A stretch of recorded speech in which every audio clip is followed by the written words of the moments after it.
perception. You get to decide what your value is.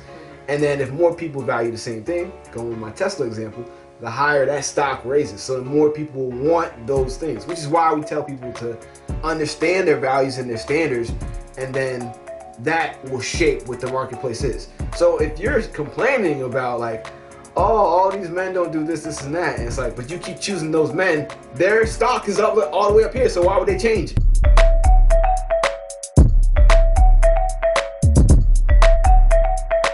All right, so the last question of our two sides of the same coin segment is, why are romantic relationships put on a pedestal? Oh, I go first. That's a little evil laugh there. I'll see what I gotta go through.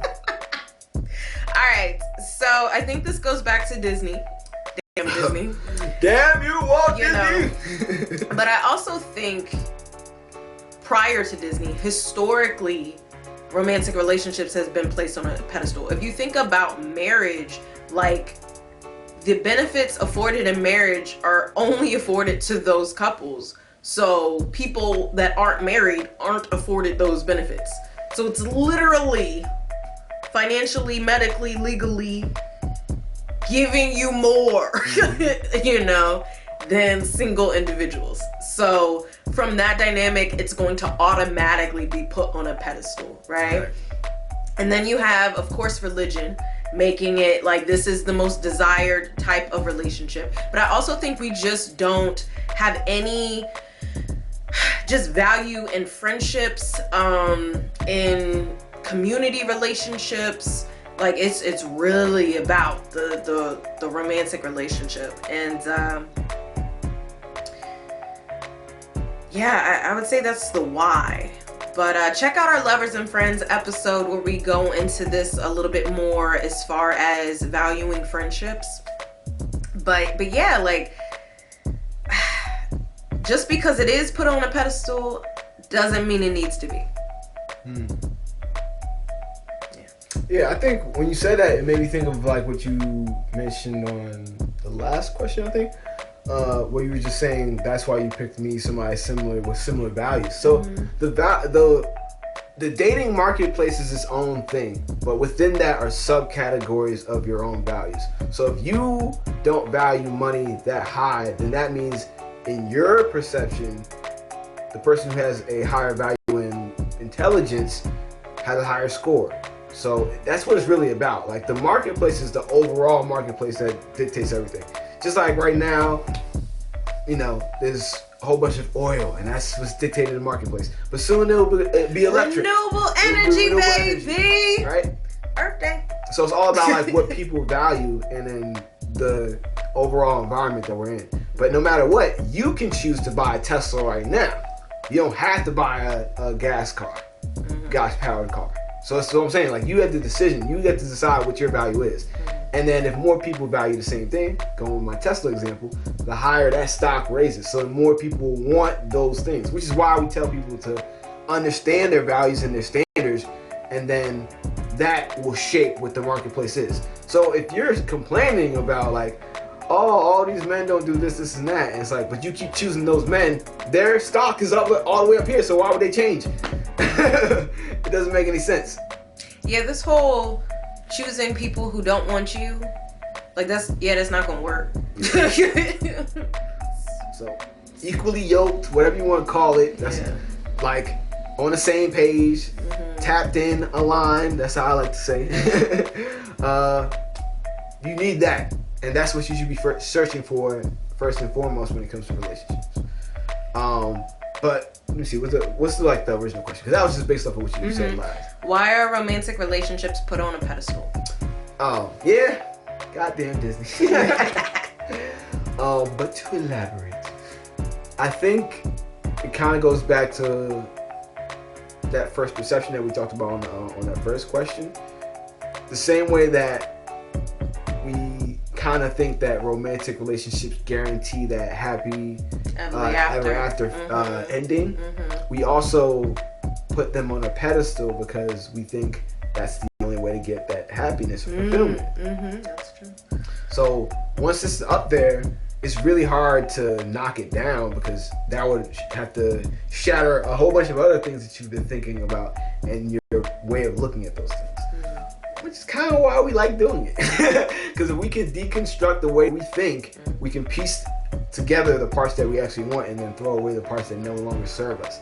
And a lot of us are holding on to mentalities, especially when it comes to dating, that are not serving us. Talking to you, whoever that is, in the camera, who I'm looking at, or who's listening, you need to switch it up. You need to use the information and take the lessons from those who have come before you or who are going through it now, whatever it is.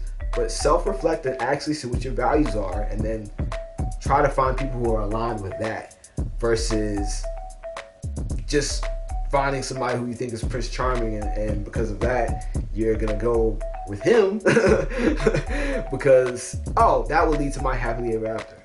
Happiness is an inside job. Yes. And then from within, you finding out what you value and what makes you happy, you can find somebody else that aligns with that. So you won't have to be trying to do stuff. You won't have to be trying to connect or get along like that. It'll be natural. And then the things that happen in your relationship that are speed bumps will be through life. Just normal things, you know? I don't think people really get that. Like, your relationship isn't supposed to cause you stress. And you're like, that's not a thing. Like, you can decide the stressors that you have by deciding the partner that you choose. That's all I got on that. And I was as you were talking, I was thinking about, like, people may use the example of our elders as to why it's put on a pedestal. Like, well, basically, you didn't really have like single elders. Like, they were married, a lot of them. And I would say that was a different time. We're not going back to those times, so get with the times and the future. And also, no longer serving us. And also, yes, that was an expectation, like, especially within religion. And how many people were going against the norm then? You know, like, definitely during the free love hippie movement. But peace and love. You know, but and that might have been a time where people were questioning the systems that exist, you know. But yeah, like, that was the expectation. And sometimes it was, you know, within the context of who your family wanted for you. With women, you may not have had much of a choice in that. They were able to take care of you and provide for you, and that's what it was. Like, we cannot base our current relationships nor our future relationships on past relationship examples, because our world has drastically changed from then. So why is that the one thing we're holding on to? Right. Everything else has changed. Why are we holding on to that?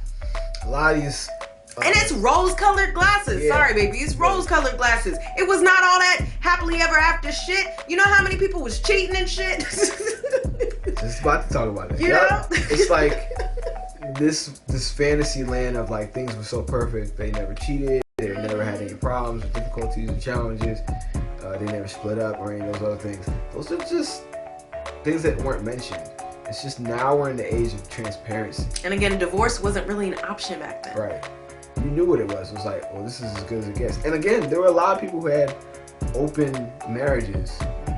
Whether it was a don't ask, don't tell policy. Yeah, that was usually what it was. It was like, don't embarrass me. Don't bring nothing home. Respectfully.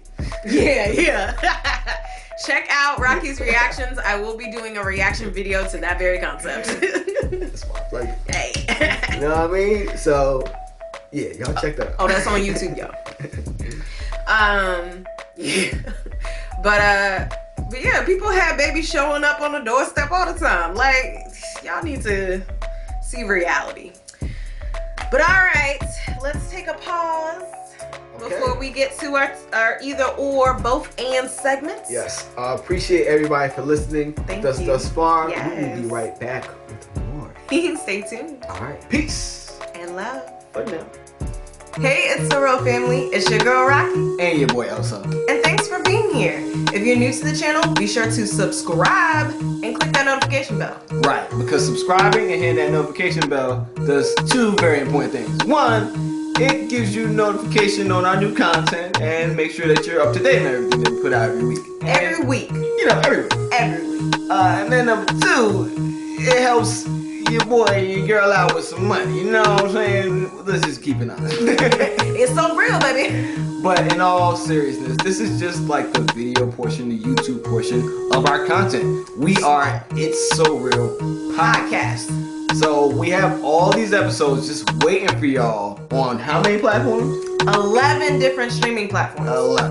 So it's up to you to choose. Yeah, there's no excuses. We on everything. So whatever platform you're most comfortable listening to stuff, your content on, we're right there for you. So look us up. It's So Real Podcast. And our link tree is available on our YouTube channel. Go over there, find the platform that works best for you, subscribe to our podcast, and hear the full thing. Because we have a lot more to say than what shows up on our YouTube channel. Exactly. With that being said, check out the rest of our videos while you're here. You know? And be sure to subscribe. All right, y'all. We'll catch you on the next one. Peace. And love. Always.